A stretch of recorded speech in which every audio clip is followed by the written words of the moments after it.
25 বছৰৰ পিছত নিৰুদ্দেশ হোৱা যুৱকৰ সন্তান ঘৰৰ সন্তান ঘৰত পাই আনন্দত আত্মহাৰা হৈ পৰিল পৰিয়ালৰ লগতে গাঁওবাসী। নিৰুদ্দেশ হোৱা যুৱকজনক চাবলৈ গাঁওবাসীৰ হেতাল পৰা। জানিব পৰা অনুসৰি 2000 চনত নিৰুদ্দেশ হোৱা আজিজুল বেপাৰী অৱশেষত উভতি আহিল নিজ বাসগৃহলৈ। 10 বছৰ বয়সতে গোপনে বঙাইগাঁও জিলাৰ নিত্য বজাৰৰ পৰা এটা দালাল চক্ৰই কামৰ প্ৰলোভন দি লৈ গৈছিল পাঞ্জাৱ হাৰিয়ানালৈ। লৈ যোৱা দালাল চক্ৰটোৱে সেই যুৱকজনক গোপনে বিক্ৰী কৰিছিল এটা পাঞ্জাৱী পৰিয়ালৰ ওচৰত।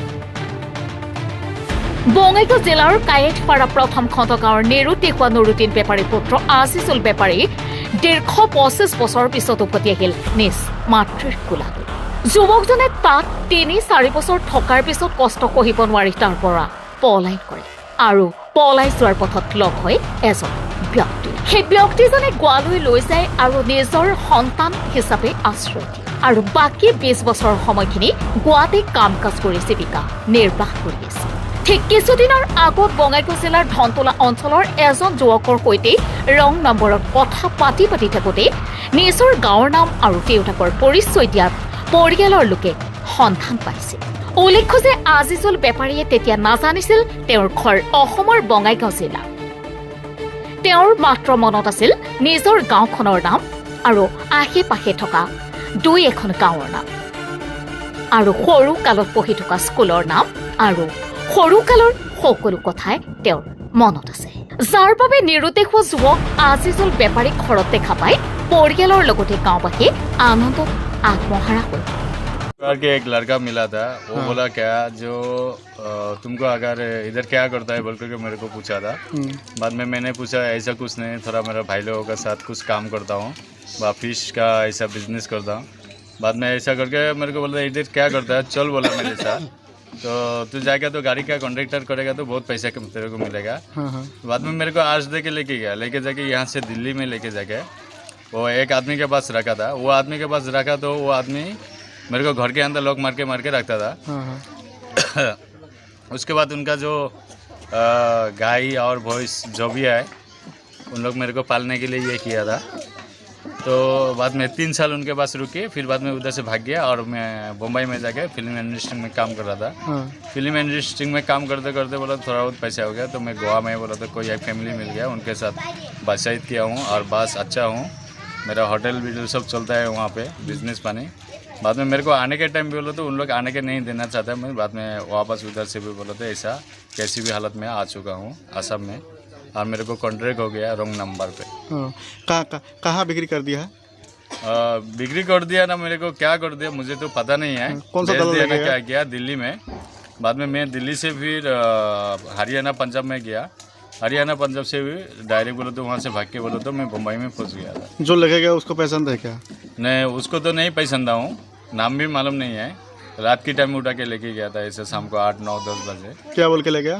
बोला कि तेरे को अच्छा काम दूंगा, मेरे साथ रहेगा तो तुम काम अच्छा मिलेगा, गाड़ी का कॉन्ट्रैक्ट में रखेगा, तू डेली का डेली माने मिलेगा, आज तू मेरे साथ रुक, कल तेरे को मैं लेके जाकर घर पे चल जाऊंगा। वो घर पे नहीं लेके आया लेकिन डायरेक्ट मेरे को दिल्ली में पहुँचाया।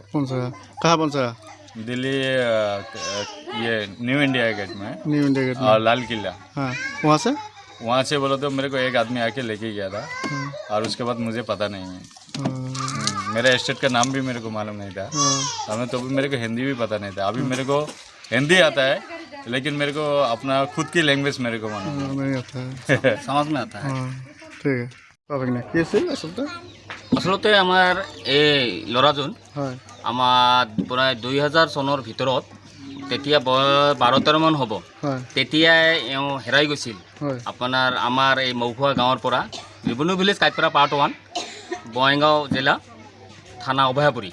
এওঁ তেতিয়া 12-13 বছৰ বয়স হ'ব, তেতিয়া হেৰাই গৈছে। আমাৰ পনে আজি সুদূৰ 25 বছৰ পিছত আমি তেওঁক ধনতলা এটা হাৰ্ডৱেৰ দোকানদাৰত কিবা ৰং নাম্বাৰ ফোন হৈছে হোৱাতে তেওঁৰ লগত কথা বতৰা পাতাৰ পিছত তেওঁ কৈছে যে মৌখোৱা বুলি এটা গাঁও আছে না, তেওঁ কৈছে মৌখোৱা, ধনতলা কৈছে। তেতিয়া তেওঁৰ মনত পৰিছে ধনতলাতো আমাৰ গাঁও আছিল, এইটো কোন ডিষ্ট্ৰিক্ট হয় বঙাইগাঁও। তেতিয়াই আমাৰ মনত পৰিছে যে বঙাইগাঁও। ৰং নম্বৰত আলোচনা হওঁতে সেই ল'ৰাটো ধনতলা ল'ৰাটোৱে আমাৰ মৌখোৱাত খবৰ দিছিল যে নুৰুদ্দিন বেপাৰী বুলি কোনো মানুহ আছে নেকি, তেওঁ দেউতাৰ নামটো ক'ব পাৰিছিল। হয় তাৰ নুৰুদ্দিন বেপাৰী বুলি কোৱাৰ পাছত সেই কাইপৰা এটা চলি ইছা নাম তেওঁ সুধিছিল, তেওঁ কৈছে হয় নুৰুদ্দিন বেপাৰী আজিজুল বেপাৰী বোলা ল'ৰা আমাৰ গাঁৱৰে হয় মৌখোৱাৰ। মৌখোৱা তেওঁ মৌখোৱা আমাৰ এইটো চুবুৰীয়াৰ নাম, কিন্তু ভিলেজৰ নাম হ'ল কাইপৰা পাৰ্ট 1। ইয়াৰ পিছত আমাৰ সেই নাম্বাৰ পাই তেওঁলোকৰ পৰিয়ালৰ মানুহ বা আমাৰ যোগাযোগ কৰি তেওঁক অনা হৈছে, এতিয়া গোৱাত পোৱা হৈছে আৰু কি। হয় হয় মানে কিমান দিন আগত হেৰাইছিল, কিমান চনত? 2001ৰ ভিতৰতে হেৰাইছে আৰু 2001 তেতিয়া বয়স কিমান আছিলে? তেওঁৰ বয়স অনুমানিক 12-13 হ'ব। 12-13 মান বছৰ হ'ল। আচলতে কেনেকৈ গ'ল তাত? তেওঁ মানে কি তেওঁতো সৰু আছিল, কোনোবাই এক প্ৰব্লেম দি কামৰ ভিতৰত তেতিয়াতো সেইটো প্ৰব্লেম আছিল, এই গৰু ৰাখোৱাল ৰখা বা কিবা ৰাখোৱাৰ কাৰণত সেই হৈছে প্ৰব্লেম দি কোনোবাই লৈ গৈছে, লৈ গৈ তেওঁক আমি মানে কোনো সংসদৰে পোৱা নাই আৰু কি। লৈ যোৱাৰ পিছত সেই 25 বছৰ পিছতহে আজি আমাৰ সংসদৰ পোৱা হৈছে। আমাৰ মোৰ লগতে পঢ়িছিল, একেলগে আমি স্কুল পঢ়িছিলোঁ। আপোনালোকে ক্লাছমেট আছিলোঁ। হয়, আমি একেলগে 34 নং মৌখোৱা ঢোলবাৰী LP স্কুলত পঢ়িছিলোঁ। এতিয়াতো আপুনি চিনি পাইছে? মই চিনি পাইছোঁ পুৰা, হয় বোলে আমাৰ বন্ধু ক্লাছমেট হয় বোলে মই চিনি পাইছোঁ। এনে সম্বন্ধত আমি আটা নাতি বুলি হওঁ আৰু। হয় নেকি?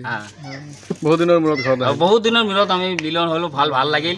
আমিতো ভাবিছোঁ তেওঁ বাচি নাই, কিন্তু আজি আমি পাই বছৰত আমাৰ মহামিলন এইটো আৰু কি ভাল লাগিছে। এইটো আচলতে কাৰ জৰিয়তে পালে? এইটো একচুৱেলি আমি ধনতলা যে ল'ৰাটো ৰং নাম্বাৰ সেইটোৰ জৰিয়তে তেওঁক আজি আমি এই পৰিয়ালটোক পাল আৰু কি, এই আজিজুল বেপাৰী তেওঁক পোৱাব লাগে। তেওঁক আমি ধন্যবাদ জানো, আমি মিডিয়াৰ জৰিয়তে আমি এই ধনতলা ল'ৰাটোক ফোন কৰাৰ কাৰণে আজি যে আমি তাক পালোঁ আৰু। আচলতে কিমান নাম্বাৰ ঘৰৰ ল'ৰা?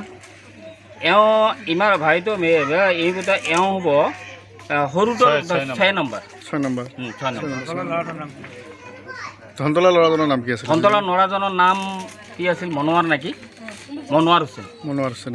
তেওঁৱে যোগাযোগ কৰি দিছিল, তেওঁৰ লগতে ৰং নম্বৰ আছিল। তেওঁ ৰং নম্বৰ ফোন কথা ঠিক আছে।